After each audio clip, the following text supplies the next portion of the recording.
Retired Army Lieutenant Colonel Daniel Davis of Defense Priorities, who also hosts Daniel Davis Deep Dive on YouTube, Carlos Curbelo, former Florida congressman and an NBC News political analyst, and Julia Roginski, a Democratic strategist and author of the Salty Politics newsletter on Substack. She worked with Pete Hegseth at Fox News and co-wrote a letter with former Fox anchor Gretchen Carlson to the Armed Services Committee, sharing their perspectives as survivors of sexual misconduct at Fox News. I want to thank you all for joining us. Julie, let me start with you. Many people were taken back by the Hegseth nomination. I know you're obviously one of them. It looks like he is going to be on the path to getting approved now that Joni Ernst said she's going to vote for him. What are your thoughts about what happened today? Well, I'm deeply disappointed in Joni Ernst because Joni Ernst, as it turns out, according to The New Yorker, refused to meet with the alleged sexual assault survivor who wanted to speak to her about what happened to her at Pete Hegseth's hands, allegedly in Monterey, California in 2017. And as a sexual assault survivor herself, Joni Ernst should have taken that meeting. And the fact that she did not take that meeting says to me that the fix was in, that she had no interest in the truth, she had no interest in doing anything but burying her head in the sand because she's so desperately afraid of a Republican primary by the Attorney General of Iowa, that she threw sexual assault survivors overboard and really the military to which she's dedicated her life. I think it's just sad and just goes to show how far many people in the Republican Party have sunk since Donald Trump came down that golden escalator. Danny, I want to read you something from the conservative Wall Street Journal's editorial page. They wrote this week about Hegseth's nomination earlier this week. They write, there are larger and more urgent issues at the Pentagon, and the 44-year-old Mr. Hegseth lacks the experience typically required. He has never run an organization of any size, never mind a bureaucracy with as many snares as the Pentagon. Do you believe Hegseth is qualified for this role, Danny? And if he gets the nomination, will America's warriors listen to him? Well, listen, I got to tell you, I have a different view than a lot of people because a lot of the commentary is that, well, he's not qualified because he hasn't run a big company, he wasn't a four-star general, et cetera. But I got to say, based on the last 7 or 8 defense secretaries who were in and out of the defense contractor worlds on the boards of lots of these companies and were 3- and 4-star generals or senators, they have not done a very good job. And the current one right now has had some terrible missteps. You start in Afghanistan, you go to his conduct of the support for Ukraine in this war, and they are terrible. What Hegseth has been charged with, according to President Trump, is to be a change agent. And that is something we really need. And if he does what he says, that he's going to come in and say, hey, I want to change the lethality. I want to improve the standards, have meritocracy, and improve the combat capability of the armed forces, then I think that is a potential breath of fresh air. It remains to be seen whether he can do it, but just to have another guy who's had all the, so-called good CVs that come in with all the big checks, I don't think we need another one of those. But wouldn't you want somebody who has more military experience as far as leading large numbers of troops? Well, what you really need, look, there's plenty of people on the staff that can help in those areas who have done large organizations and can handle the bureaucracy. We have those guys right now, and they're not doing a good job on what needs to get fixed. We need to upgrade and modernize our armed forces, and these last guys who met all that haven't done it. So I think we need somebody who maybe come in with a breath of fresh air, is not encumbered by defense,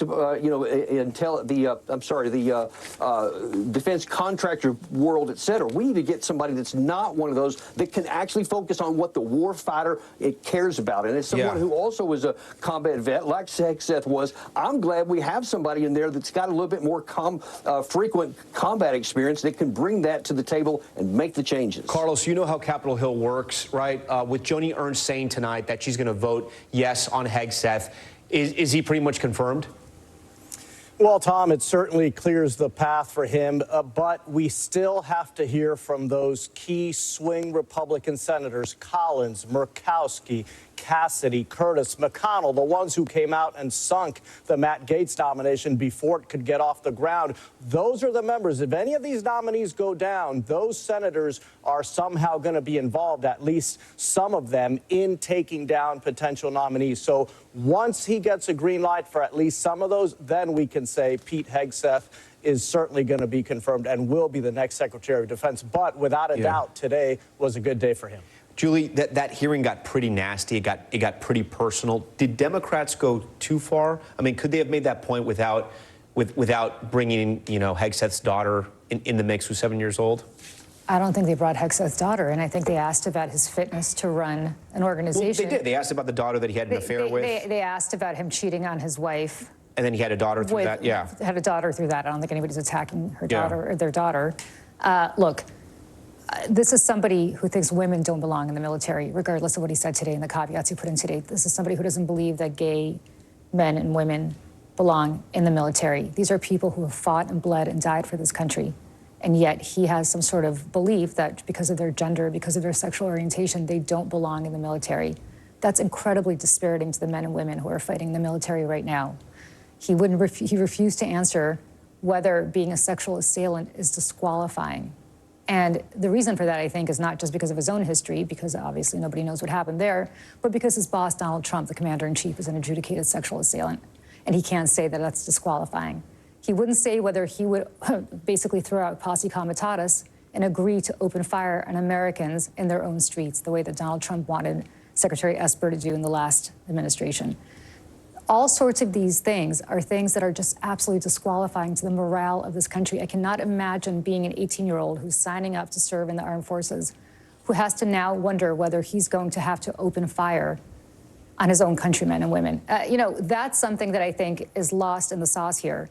This is somebody whose beliefs are so out of the mainstream that I don't think these senators went far enough in actually trying to prove to the American people how far out of the mainstream he is. Danny, what do you say to that? Yeah, well, I have a different view on that because what he said anyway, and again, everything has to depend on what he does if he isn't confirmed. But what he has said was he wants to bring meritocracy and a single standard that says we're going to raise the capability of the armed forces. And I am a strong believer, having been trained and then also conducted combat operations, that you need to have a high standard so that the force is able to execute its mission to the high standards. If I know that my leaders are going to hold me to a high standard, that's going to attract to me. It's not going to push me down because I want everybody, man, woman, or anything else, to be able to meet that standard. If they can't, then they don't need to be in that position. Carlos, let's look up to the upcoming nomination hearings this week. If you're President-elect Trump, who is the nominee you're most worried about?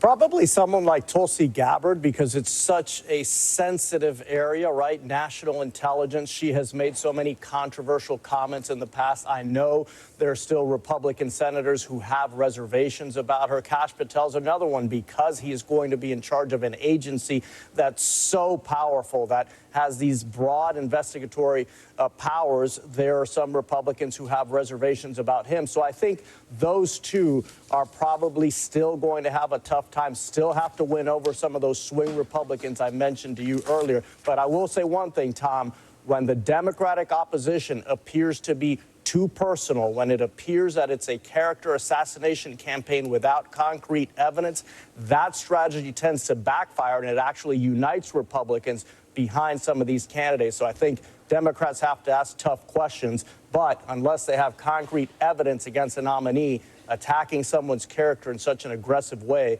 oftentimes backfires. Hold on, Julie's going to have the last word here tonight. I got to say, what kind of concrete evidence are you looking for when you won't meet with a sexual assailant so she can give you concrete evidence? What kind of concrete evidence could they be looking for when they have an FBI file that is completely and woefully not complete, because the FBI wouldn't meet with the assailant, the FBI wouldn't meet with the fresh complaint witnesses there.